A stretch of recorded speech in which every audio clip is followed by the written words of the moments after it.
ikki oshiq bor ekan. Bir-birlarini juda yaxshi ko'rishar ekan. Ular uchun eng mushkul ish nima bo'lganligini bilasanmi? Bir-biridan ayrilish. Xayrlashish. Ular har kecha yashirincha uchrashar, samodagi yulduzlarni birga jim kuzatishar ekan.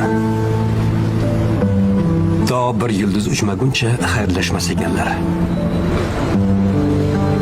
Bir kecha ular yana yulduzlarni tomosha qilish uchun kelishibdi. So'ng bir yulduz uchibdi.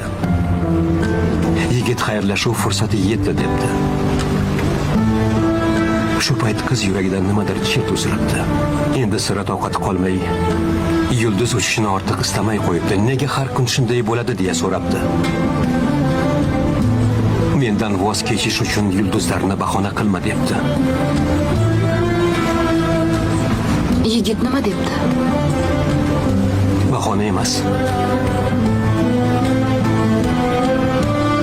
Sendan voz kechishim uchun kimningdir ruhi samolarga uchish kerak debdi. Juda yomon hikoya ekan. Umuman yoqmadi.